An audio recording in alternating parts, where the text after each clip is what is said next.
السلام علیکم۔ آج کی ویڈیو ہے صنعت تعلیمی کسے کہتے ہیں، اور میں آپ کو بتا دوں کہ ابھی جو BPSC کی طرف سے ٹیچرز کی ویکنسی نکالی گئی ہے بہار میں کوشش کروں گا کہ اس کے سلیبس کو اسی طرح پورا کر دوں صرف 3 منٹ کی ویڈیو میں۔ یہ صنعت تعلیمی بھی اسی سلسلے کی ایک کڑی ہے، تو چلیے ہم ویڈیو شروع کرتے ہیں۔ صنعت تعلیمی کے بارے میں جانیں۔ جب کسی شعر میں پرانے واقعات یا روایات کی طرف اشارہ کیا جائے، یعنی کوئی ایسا شعر ہو جس کو پڑھنے کے بعد پرانا کوئی واقعہ یا پرانی کوئی روایت یاد آ جائے، اسے صنعت تعلیمی کہتے ہیں۔ بہت آسان ہے، کوئی بھی شعر سنیے آپ، جیسے یہاں دیکھیں، کیا وہ نمرود کی خدائی تھی، بندگی میں میرا بھلا نہ ہوا۔ اب یہاں نمرود کی بات آتی ہے، تو نمرود کون تھا؟ تو ابراہیم علیہ السلام کے دور کا بادشاہ تھا۔ تو اس کو پڑھنے کے بعد ایک واقعہ، ایک تصویر ذہن میں ابھرتی ہے۔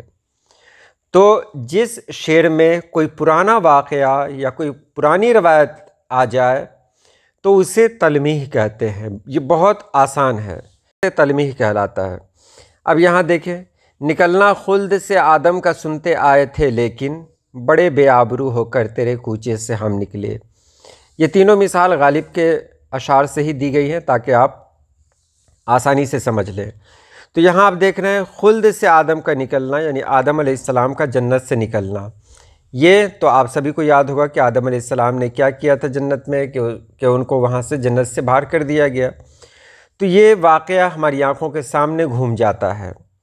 اسی طرح قید میں یعقوب نے لی گونا یوسف کی خبر، لیکن آنکھیں روزن دیواریں زندہ ہو گئیں۔ تو یعقوب علیہ السلام اور یوسف علیہ السلام یہ دونوں باپ بیٹے تھے، اللہ کے نبی تھے۔ جب یعقوب علیہ السلام سے یوسف علیہ السلام جدا ہو گئے تو اس کے بعد کا واقعہ ہے یہ۔ تو یعقوب اور یوسف کی جو داستان ہے وہاں سے یہ لیا گیا، ان کے جو واقعات ہیں وہاں سے لیا گیا۔ تو یہ جو اشعار آپ کے سامنے ہیں، اس سے یہی پتہ چلتا ہے کہ اس کو پڑھنے کے بعد کوئی واقعہ یا کوئی حکایت آپ کی آنکھوں کے سامنے، ہماری آنکھوں کے سامنے آ گئی ہے۔